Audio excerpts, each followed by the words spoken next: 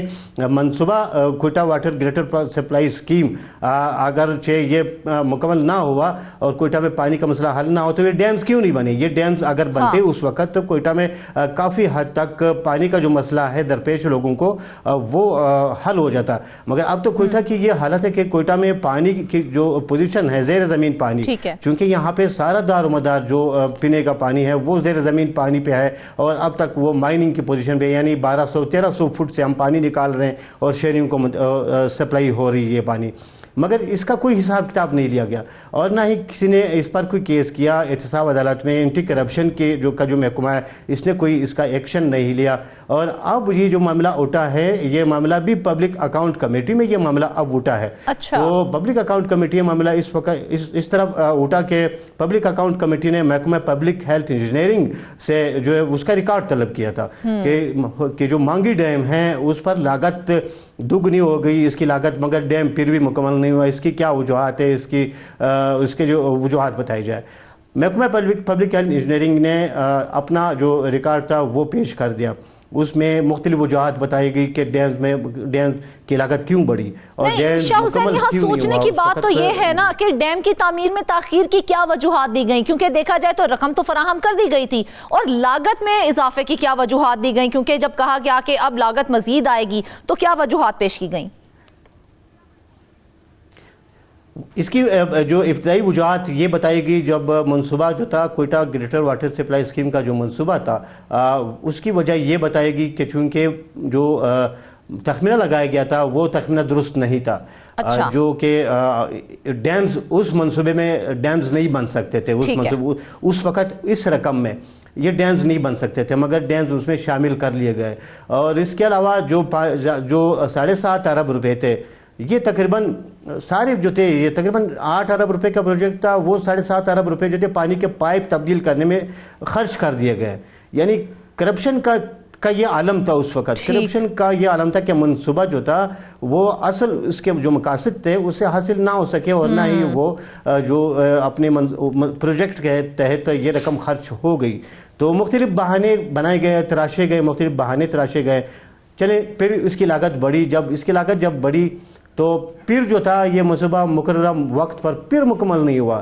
اور اس کے بعد جو اس کی جو وجوہات بتائی گئی وہ حکومتی ذرائع یہ بتا رہے ہیں کہ لا اینڈ آرڈر کی صورتحال جو بلوچستان میں جو خراب ہوئی اور یہ مانگی ڈیم جو تھا یہ بھی اس کی نظر ہو گیا اور اس علاقے میں کچھ ایسے واقعات ہوئے دہشت گردی کے کہ جس کے بعد وہاں پہ مزدوروں نے یا پھر ٹھیکیدار نے کام چھوڑ دیا کہ اب وہاں پہ کام جاری نہیں رکھا جا سکتا. مگر اس کا حل نکالا جا سکتا تھا اگر ہم دوسرے منصوبوں کو سیکیورٹی فراہم کر سکتے ہیں تو اس منصوبے کو بھی سیکیورٹی فراہم کی جا سکتی تھی, چونکہ یہ کوئٹہ کے عوام کے لیے زندگی اور موت کا مسئلہ تھا. پانی پہ ہی زندگی قائم ہے. اگر پانی نہ ہو تو اگر کوئٹہ میں پانی نہ ہو تو بتاؤں میں آپ کو بتاتا ہوں کہ کوئٹہ کی 30 لاکھ سے زائد کی آبادی ہے. اگر یہ پانی خشک ہو گیا, یہاں سے پانی کی قلت, پانی کی جو فراہمی ہے وہ پورا جو ضروریات ہے وہ پوری نہ ہوئی تو آبادی کا انخلا شروع ہو جائے گا. کوئٹہ ویران ہو جائے گا, کوئٹہ کا جو شہر ہے یہ ویران ہو جائے گا. بالکل شاہ حسین, دیکھا جائے تو صاف پانی تو سب کا حق ہوتا ہے. تو اگر ہم بات کریں ان علاقوں کی تو اس ڈیم سے کن علاقوں کو پانی مہیا کیا جانا تھا؟ اگر یہ ڈیم مکمل ہو جاتا تو کتنے علاقے سیراب ہونے تھے؟ یہ جو پروجیکٹ تھا اس پروجیکٹ سے یہ تقریباً اس ڈیم سے کوئٹہ شہر تک تقریباً 52 کلومیٹر جو پائپ لائن ہیں یہ سیرا کوئٹہ تک پہنچانی تھی. اور اس کے ساتھ ساتھ وہاں جو قریب کے جو ایریا ہے تقریباً 800 سے 950 اسکوائر جو کلومیٹر ایریا ہے وہ اسے سیراب ہو سکتا تھا. قریب جو علاقے وہاں پہ پڑتے ہیں اس پائپ لائن سے ایک طرف تو ان سے زرعی مقاصد کے لیے پانی حاصل کیا جا سکتا تھا اور دوسرا کہ کوئٹہ میں جو پینے کا پانی ہے اس کا مسئلہ بھی حل ہو سکتا تھا. مگر منصوبہ جو تھا وہ مکمل نہیں ہوا. اگست 2024 میں جب لاسٹ اس کی ڈیٹ تھی, اگست 2024 میں اس کا افتتاح ہونا تھا باقاعدہ, یعنی مکمل ہونے کے بعد کوئٹہ کو اس سے پانی فراہم کی جانی تھی. مگر اب نہ تو ابھی تک منصوبہ مکمل ہوا, نہ تو جو 52 کلومیٹر جو اس ڈیم سے کوئٹہ شہر تک جو پائپ لائن بچھانی تھی, نہ وہ پائپ لائن ابھی تک مکمل ہوئی ہے اور بچھائی گئی. تو ایک ابھی بھی خدشہ یہ پایا جاتا ہے کہ 2025 شروع ہو گیا ہے, چونکہ حکومت کا یہ دعویٰ ہے کہ 2024 میں چونکہ دعویٰ تھا کہ یہ مکمل ہو جائے گا اگست, مگر اب یہ خدشہ پایا جاتا ہے کہ شاید یہ ڈیم 2025 میں بھی مکمل نہ ہو اور اس کی لاگت میں مزید اضافہ ہو. پھر جو ٹھیکیدار ہے وہ پھر مختلف بہانے کر کے, یا پبلک انجینئرنگ ڈپارٹمنٹ ہے وہ مختلف بہانے کر کے اس کی لاگت مزید بڑھا دی جائے. اچھا شاہ حسین, اس ڈیم کی جب منظوری دی گئی تھی تو کیا اس پر کام فوری طور پر شروع ہو گیا تھا یا کافی عرصے کے بعد اس کام کا آغاز کیا گیا تھا؟ نہیں, اس کی منظوری کے بعد چونکہ میں آپ کو بتایا کہ ذکر ہم نے پہلے کیا تھا کہ یہ کوئٹہ واٹر سپلائی اسکیم کا جو حصہ تھا, مگر وہ پھر چونکہ مکمل نہ ہوا, اور پھر یہ تقریباً یہ پڑا رہا 2017 تک, یہ التوا میں پڑا رہا. 2017 میں اس پر دوبارہ جو تھا اس پر کام شروع کیا گیا, منظوری ہوئی, مگر پھر بھی اس پر بر وقت کام شروع نہ ہوا, اور جس کے باعث اس کی نہ صرف لاگت بڑھی, چونکہ مہنگائی بڑھتی جا رہی ہے, میٹیریل مہنگا ہو رہا ہے. ٹھیکیدار یہ اس کی جو وجوہات بتا رہا ہے کہ یہ اس کی میٹیریل جو تھا وہ مہنگا ہو گیا, اور مزدور اور جو تھے ان کی جو لیبر تھا, لیبر کی مزدوری بڑھ گئی, یعنی مختلف وجوہات, مختلف بہانے جو تھے وہ بتائے جاتے ہیں کہ التوا کی وجوہات یہ بتائی جا رہی ہے. اور آخر میں آ کے اینڈ پہ جب آ کے مکمل جب اس پہ ہونا تھا اس وقت پھر یہ وجوہات بتائی گئی کہ چونکہ لا اینڈ آرڈر کی جو صورتحال ہے تو وہ اس ایریے میں ٹھیک نہیں ہے, جس کی وجہ سے نہ لیبر وہاں پہ اب کام کرتے ہیں اور نہ جو دوسرا جو اسٹاف ہے وہ وہاں پہ کام کرنے کے لیے تیار ہے. اچھا شاہ حسین, بڑی افسوس کی بات ہے جس طرح سے آپ نے بتایا کہ ابھی 2025 جو ہے وہ سٹارٹ ہو چکا ہے, لیکن ابھی بھی یہی لگ رہا ہے کہ ڈیم اس سال بھی مکمل ہوتا دکھائی نہیں دے رہا ہے. بات کریں اگر ہم پرسنٹیج کے حوالے سے تو کتنے فیصد ڈیم کا کام مکمل ہو چکا ہے اور کتنے فیصد اب باقی ہے؟ اب ڈیم تقریباً حکومتی ذرائع یہ بتا رہے, چونکہ یہ کوئٹہ سے تقریباً 120 کلومیٹر یہ زیارت کا جو ایریا ہے, چونکہ بارڈرنگ ایریا, تو یہ بتا رہے ہیں کہ ڈیم اب مکمل ہو چکا ہے تقریباً.